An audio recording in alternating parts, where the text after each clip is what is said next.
आणि तिथे live show पण दाखवणार आहेत. ते आपल्यासाठी थांबलेत, एवढे लवकर या. तर इथलं डेकोरेशन आणि यांची संकल्पना खूपच सुंदर आहे आणि त्यांनाच आपण विचारूया ही संकल्पना त्यांना कशी सुचली. स्त्रियांवरचे अत्याचार सुरू आहेत वेगवेगळ्या प्रकारे, म्हणजे अगदी 1990 सालामध्ये ज्या दिवशी सुनसान रस्त्यावरून जाणारी ही एकटी स्त्री ही एक संधी नसून जबाबदारी आहे हे प्रत्येकाला कळेल ना. तुम्हाला बाप होण्याचं सुख दिलं त्या आई पत्नीच्या उच्या एका कटाक्षानेच मला नामोहरम केलं. एकतर ते वनवा होऊन जाळत जातात, मग त्याआधी तिच्यातील हाडा मांसाच्या देवीला सन्मानाने वागवायला शिका. आणि त्याला 50वा वाढदिवस.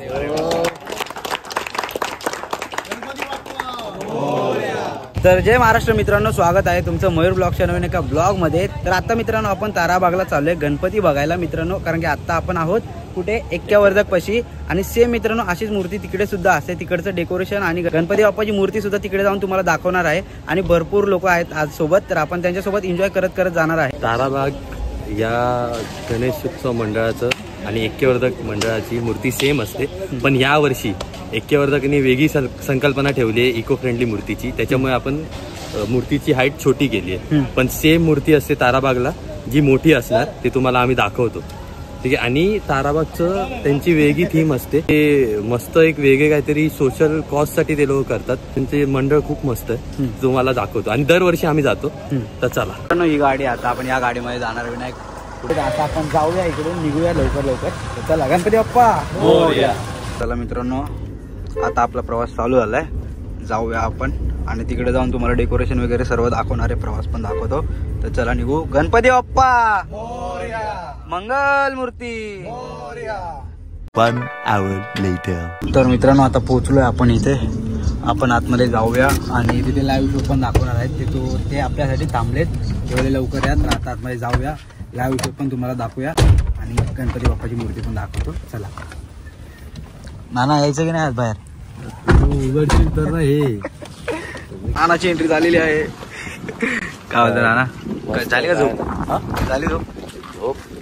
काय तुम्ही काल पण घरी 9 वाजता सोडलात, कसं झोप येणार? ठीक आहे ब्लॉग साठी आणि तुमच्यासाठी. चला आज आता आपण आलोय ताराबाग या मंडळात. ताराबाग आणि ह्यांचा एक शो असतो, त्याला काय बोलतात तू? चलचित्र देखील ते. मग ते तुम्हाला पूर्ण नवीन ब्लॉग्स कव्हर करेल, ते तुम्हाला दाखव. चला मित्रांनो पाहू शकता, जसं आपण सांगितलं होतं आपल्या ऐक्यवर्धक सारखी सेम मूर्ती मित्रांनो. डोळे वगैरे पाहू शकता, खूप सुंदर आहे. आणि हा आहे पूर्ण देखावा. थोड्या वेळात शो चालू होईल. शो चालू झाला की आम्ही तुम्हाला दाखवू पूर्ण. तर लास्टपर्यंत बनून राहा आणि कसा वाटतं ब्लॉग नक्की कमेंट करून सांगा. आता थोड्या वेळात तुम्हाला देखावा दाखवेल. चला मित्रांनो सर्व रेडी झाले, पाहू शकता. थोड्याच वेळात शो चालू होईल. स्वागतम सुस्वागतम. ताराबाग सार्वजनिक गणेशोत्सव मंडळ आपल्या 94व्या सामाजिक, सांस्कृतिक व शैक्षणिक वर्षात तुम्हा सर्व गणेश भक्तांचं सहर्ष स्वागत करीत आहे. मी दशग्री अर्थात तुमच्या सर्वांच्या नजरेत रुजलेला कुजलेला एक चारित्र्यहीन खलनायक. माझं शरीर जरी लंकेच्या पंचतत्वात हजारो वर्षांपूर्वीच विलीन झालं असलं तरी त्या क्षणापासून आस्थागायत आत्मा मात्र पश्चात्तापाच्या अग्नीत याच रामराज्याच्या भरतभूमीवर भटकतो. अस्वस्थपणे काही प्रश्नांची उत्तरं शोधतोय. बघूया तुमच्यातील संवादातून आज तरी मिळतायत का ती. मी अर्थातच रावण, देवादिदेव महादेवांचा परमोच्च शिवभक्त. ज्यांनी मला रावण हे नाव दिलं त्या शिवांचं अलौकिक सौंदर्य व सामर्थ्य सर्वश्रुत करणाऱ्या शिवतांडव स्तोत्राचा रचयिता मी रावण. आसवंत भेदणाऱ्या महत्वाकांक्षेच्या जोरावर लंकेचं साम्राज्य उभारणारा एक असामान्य बाहुबली मी लंकाधिपती रावण. रुद्रवीणेपासून रावण संहितेपर्यंत ज्ञानाच्या नवनवीन कक्षा रुंदावणारा एक ज्ञानोपासक ते राज्यशास्त्राच्या पाठापासून बुद्धिबळाच्या पटापर्यंत अखंड ब्रह्मांडात अपराजित असा मी अजेय रावण. इतर राजांसारखं एकट्यानं सुख न भोगता जनतेलाही सोन्याच्या ताटात जेवू घालणारा एक सहृदय शासक ते दैत्य, दानव, असुर यांना एकत्र बांधणारा राक्षस संस्कृतीचा आद्य उपासक मी लोकनायक रावण. जेवढा लोकाभिमुख तेवढाच अस्सल कुटुंब वत्सले, म्हणजे सर्वार्थाने त्या काळातील एक आदर्श महानायकच मी. पण हाच मीपणाचा अहंकार मस्तकात गेला आणि या महानायकाचा शेवट एका खलनायकात झाला.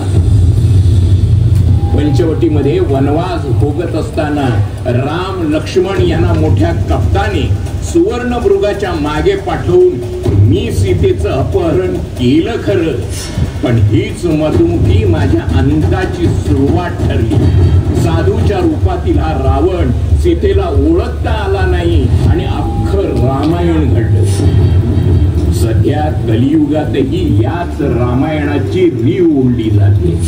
समाजातील कित्येक सीतामाईंची विटंबना करून उजळ माथ्याने रामाचा आश्रम चालवणारे असे साधू म्हणजे निव्वळ संधी साधूच. जर सीतेचं अपहरण करून तिची कधीच विटंबना न करणारा हा साधू रूपी रावण पाखंडी असेल, तर मग रोज तिला नाचवणारे हे रावण रूपी साधू सत्संगी कसे? जरा विचार करा.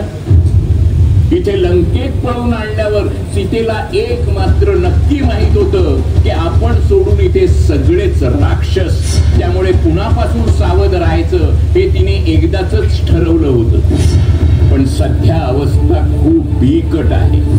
इथे राक्षस कोण हे ठरवण्याचं तिचं आयुष्य निघून जातंय. दर दिवशी नवे राक्षस, नवे युद्ध. सावज गर्भातून कधी बाहेर पडतय इथपासून हे भक्षक दबा धरून बसलेले असतात. मग आपली अश्लील मुक्ताफळे उधळत विद्यालयापासून कार्यालयापर्यंत सगळीकडेच हे लंपट लाळ गाळत फिरतात. ते जसे बाहेर दिवे लावतात तसे घरातही वंशाचे दिवटे बनूनच चमकत असतात. जिने मरणाच्या दारात जाऊन तुम्हाला जन्म दिला, तुम्हाला बाप होण्याचं सुख दिलं, त्या आई पत्नीच्या उपकारांचे चांगलेच पान फेडणारे हेच आणि पुन्हा सोजवळपणाचा बुरखा ओढून एका दिवसापुरता महिला दिन साजरा करणारे ही हेच. खऱ्या अर्थाने महिला दिन साजरा व्हायचा तो छत्रपती शिवाजी महाराजांच्या काळात, जिथे परस्त्रीला माते समान मानलं जायचं आणि तिचं चिरहरण करणाऱ्याला तर उभं चिरलं जायचं. सध्याच्या या ठोकताळा न लागणाऱ्या समाज गणिताला अशा सरळ हिशोबाची गरज आहे. रस्त्यावरून चालताना जर एखाद्या स्त्रीला तुमच्यामुळे रस्ता बदलावा लागत असेल तर तुमच्यात व गल्लीतल्या फटक्या कुत्र्यात फरकतो का? ज्या दिवशी सुनसान रस्त्यावरून जाणारी ही एकटी स्त्री ही एक संधी नसून जबाबदारी आहे हे प्रत्येकाला कळेल ना, त्या दिवशी खऱ्या अर्थानं महिला दिन साजरा होईल. ज्याला ही बाईतली ताई कळली ना तो मुक्ताईचा ज्ञाना झाला. ज्याला बाईतली पत्नी कळली तो सीतेचा राम झाला आणि ज्याला बाईतली आई कळली तो जिजाऊंचा शिवबा झाला. आणि मी मात्र महादेवांचा महाभक्त असूनही त्यांचाच अंश असणाऱ्या स्त्री रूपाला ओळखू शकलो नाही. विश्रवा ऋषींच्या ब्राह्मण कुळात जन्म घेऊनही राक्षसच झालो तर शबरी दलित असूनही देवी झाली. अनुभवातून सांगतोय, तुम्ही तुमच्या आयुष्यात आणि त्यानंतरही फक्त कर्मानेच ओळखले जाणार, जाती किंवा धर्माने कधीच नाही. इथे अशोक वाटिकेमध्ये असताना मी अनेकदा सीतेचं मन परिवर्तित करायला गेलो होतो, पण प्रत्येक वेळी तिने तिच्या एका कटाक्षानेच मला नामोहरम केलं. तेव्हाच प्रचिती आली की एका स्त्रीमध्ये अशी काही विलक्षण दैवी शक्ती असते ना की जी समोरच्याचं मन केवळ नजरेनेच ओळखू शकते. गरज असते ती फक्त सीतेसारख्या सतर्कतेची. तिथल्या प्रत्येक स्त्रीला हे माझं हेच सांगणं आहे की सत्यवानाच्या सावित्रीपेक्षा ज्योतिबांच्या सावित्रीची कांधरा, तुडत बसणाऱ्या गृहिणीपेक्षा लढत राहणारी रणरागिणी स्वतः जन्माला घाला आणि स्वसंरक्षणाचे धडे गिरवून मानसिक व शारीरिक दृष्ट्या सक्षम बना. नाहीतर हे दबा धरून बसलेलेच आहेत तुमचा फडशा पाडायला. त्यांना कोण सांगणार की नाती जबरदस्तीने नाही तर मोठ्या अदबीनं सांभाळावी लागतात. मग नकार न पचवता आल्याने एकतर ते वनवा होऊन जाळत जातात किंवा जंगल होऊन सुडाच्या अग्नीत जळत तरी राहतात. सगळी माणुसकी मसणात घालून निर्दयीपणे निर्भयेला नरक यातना देणारे ही हेच, तुकड्या तुकड्यांनी तिला तंदूरमध्ये भस्म करणारी ही हेच आणि भर रस्त्यात गाठून तिचा श्वास गोठवणारी ही हेच. तिला नाचवण्यापासून ते अगदी नाचवण्यापर्यंत मजल मारू माणुसकीवर राक्षसी वृत्तीचा विजय ते वारंवार साजरा करतात. अहो, ज्या रामराज्यात दगडासह पूजली जाते 33 कोटी देवांची गाय आणि गिधाडांच्या झुंडीत नग्न होऊन रडते माझी आदिमान, तिथे अशा रावणांची पैदास वाढली तर आश्चर्य ते काय. आणि इथे सीतेचं पावित्र्य राखणारा मी मात्र व्यभिचारी. माझ्यामध्ये अहंकार जरूर होता, पण तसा पश्चातापही, वासना होती तसा संयमही. सीता जिवंत मिळाली ही प्रभू श्रीरामांची ताकद होती, पण ती पवित्र मिळाली ही माझी मर्यादा होती. आणि इतकं असूनही दरवर्षी दसऱ्याला तुम्ही मला जाळता. मग तिला रोज नाचवणारे हे नारी भक्षक मोकाट का? जाळायची एवढी हौस असेल ना तर तुमच्या आतील त्या रावणाला आधी जाळा. बघ्यांच्या गर्दीत चिरायू होण्यापेक्षा प्रतिकार करणारा जटायू बन. नवरात्रीत मातीच्या मूर्त्या पुजताना मग त्याआधी तिच्यातील हाडा मांसाच्या देवीला सन्मानाने वागवायला शिका आणि मग हवं तर दसऱ्याला खुशाल मला जाळा. चला तर मग गणेश भक्त हो, पुढे या. स्त्रियांचं सैन्य सर्वप्रथम उभारणाऱ्या या आपल्या आद्य सेनापती गणपतीच्या दूरदृष्टीला आधी वंदन करा आणि महादेवांच्या साक्षीनं आज एक पण करा. आई, बहीण, पत्नी, मुलगी वा असो कोणतीही परस्त्री, सन्मान, संरक्षण, चरणी अर्पण ऐसी सावरू आम्ही मती. आणि आयुष्याच्या या अग्निकुंडात दुराचारांचे करुणी हवन दहन करू सर्वार्थाने. दुर्गुणांच्या दशमुखांचा हा कणा कणातील रावण, हा मना मनातील रावण, हा कणा कणातील रावण, हा मना मनातील रावण. देवादिदेव महादेव सर्वांचं भलं करू.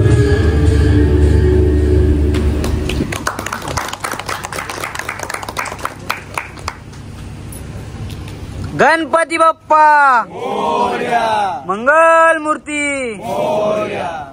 तर नमस्कार मित्रांनो, जसं आपल्याला माहिती आहे आपण आलो इथे ताराबागमध्ये गणपती बघायला मित्रांनो. तर इथलं डेकोरेशन आणि यांची संकल्पना खूपच सुंदर आहे आणि त्यांनाच आपण विचारूया ही संकल्पना त्यांना कशी सुचली. यंदाचा जो सामाजिक देखावा आहे तो रावण या विषयावर आधारित आहे. आपण रावणाला एक खलनायक म्हणून समजतो, पण मुळात रावण हा खलनायक होता का, इथपासून हा विषय सुरू होतो. म्हणजे रावण हा खूप मोठा पंडित होता. त्याला राज्यशास्त्रापासून बुद्धिबळापर्यंत तो अपराजित होता.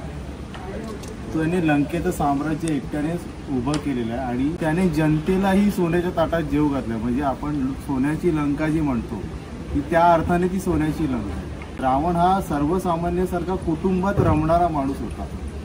त्याचा एकच अवगुण होता तो म्हणजे अहंकार. त्याने जे सीतेला पळवलं तिथपासून त्याची अधोगती सुरू झाली आणि ती त्याचा अंताची त्याची सुरुवात ठरली. आता हा रावण काय सांगतो आपल्याला या विषयात की मी सीतेचं अपहरण केलं पण मी तिची कधी विटंबना नाही केली. म्हणजे मी तिला लंकेत पळवून दिलं, अशोक वाटिकेमध्ये असताना मी तिला कधी स्पर्श नाही केला तिच्या सहमतीशिवाय. पण सध्या चित्र वेगळंच आहे. स्त्रियांवरचे अत्याचार सुरू आहेत वेगवेगळ्या प्रकारे. म्हणजे अगदी 1990 सालामध्ये जर तुम्हाला आठवत असेल तर उल्हासनगरमध्ये घटना घडलेली शाळेमध्ये 10वीत जाणारी एक मुलगी होती रिंकू पाटील, 31 मार्च 1990 मध्ये. तिला हरेश पटेल नावाच्या एका मुलाने, म्हणजे वन साइड प्रेम जे आपण म्हणतो ना, त्या पद्धतीत तिला परीक्षेचा शेवटचा पेपर होता आणि 10 मिनिटं संपायला असताना तिला रॉकेल उठून जाळण्यात आलेलं आहे. म्हणजे 2 बेंचच्या मध्ये ना ती जिवंतपणे तडफडत मेली. आणि तिथे बघायची लोक खूप होती, म्हणजे परीक्षेतले विद्यार्थी असतील किंवा तिचे पालक असतील, पण कोणीच पुढे आलं नाही. आणि अशा खूप घटना आहेत. अमृता देशपांडे म्हणून 1998चं आपण प्रकरण घेऊ शकतो की जिला भर रस्त्यात 22 चाकूचे वार करून मारण्यात आलेले आहे. आणि तेव्हा संध्याकाळची वेळ होती, 6-6:30ची वेळ, आणि सगळी लोक मग दुकानं बंद करून घरी निघून गेली. म्हणजे अशा ज्या घटना आहेत ना, त्या काय सांगतात की आपण कुठेतरी कमी पडतोय स्त्रियांचं संरक्षण करायला किंवा त्यांचा सन्मान करायला. पण रावणाने शेवटी काय माहिती आहे, रावणाला प्रतिकार कोणी केला तर जटायूने. तो तुम्ही बघ्यांच्या गर्दीत चिरायू होऊ नका, तर प्रतिकार करणारा जटायू बना. नवरात्रीत मातीच्या मूर्त्या पुजताना तुम्ही, पण त्याच्या आधी तिच्यातील हाडामासाच्या देवीला सन्मानाने वागवायला शिका. आणि मग दसऱ्याला हवं तर खुशाल मला जाळ. म्हणजे ही साधारणतः थोडक्यात ही संकल्पना आहे.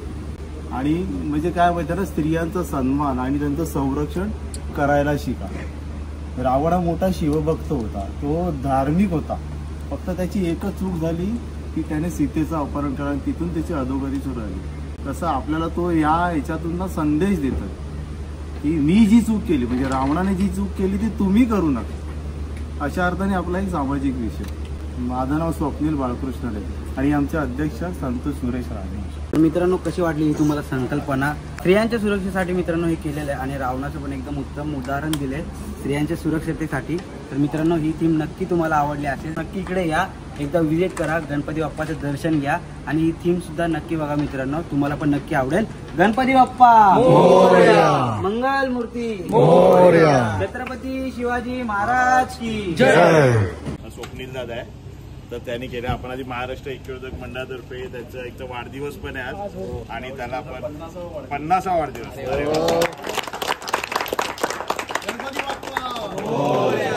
मंगल मूर्ती मोरया. मित्रांनो, आता झालंय आपलं इथे बघून. गणपती बाप्पा पण खूप सुंदर आहे आणि हा लाईव्ह शो बघताना मित्रांनो समोर खूप भारी वाटतो बघताना, कारण की एकदम डिटेलिंगमध्ये लाईट वगैरे प्रॉपर जेव्हा पाहिजे तेव्हा पडते. आणि मित्रांनो, खूप सुंदर होती ही स्टोरी. तर नक्की आवडला असेल तुम्हाला ब्लॉग, आणि सर्वांची रिॲक्शन पण एकदम शांतपणे बघत होते सगळे, एकदम मन लावून. तर कसा वाटला ब्लॉग नक्की कमेंट करून सांगा. पब्लिक थांबले, आपण त्यांचे पण रिॲक्शन घेऊ थोडे. चला, तर आता आपण ह्यांना पण विचारूया कसा वाटला. दादा, कसं वाटलं तुम्हाला? खूप छान. हां, ताराबाग सार्वजनिक गणेशोत्सव मंडळ म्हणजे हे आमचंच मंडळ आहे. म्हणजे आम्ही कधी असं नाकारणार की मंडळी आपल्या मंडळासारखंच आहे. महाराष्ट्र ऐक्यवर्धक मंडळ आमचं आणि ताराबाग हे दोघं भाऊ आहेत. आम्ही दरवर्षी इकडे येत असतो. यांचा गणपती बघायला आमचं एक डेकोरेशन एक असं कॉन्सेप्ट आहे. दरवेळी काय ना काय नवीन विषय, नवीन संकल्पना, डेकोरेशनमध्ये नाविन्य, आणि असं मुंबईत कुठे होत नसेल ते ताराबागमध्ये होतं. आणि खूप मनाला समाधान वाटते इथे आल्यावर, जसं आज वाटतंय. बाकी तुम्हाला सगळ्यांना कसं वाटलं? मजा आली. सगळ्यांनी आवर्जून या. काय मस्त असतं. 4थं वर्ष असेल ना, पण म्हणजे हा दरवर्षी वेगवेगळी संकल्पना असते. खूप मजा येते. सगळ्यांनी या. म्हणजे त्या संकल्पनेतून जो मेसेज दिला ना, तो खूप इम्पॉर्टंट आहे. मजा आली. वर्थ आहे. मस्त होतं. समाजासाठी एकदम एक संदेश दिला, सगळ्यांसाठी चांगला आहे. या सर्वांनी आवर्जून. एक नंबर होतं. खूप छान. आणि जे त्यांनी मॅन्युअली सगळं लाईट्स वगैरे त्यांनी केलेत ते तर खूप आवडलं, की कारण त्यांचंच सगळं जे व्हॉइस होता प्रॉपर सगळं सूट होतं.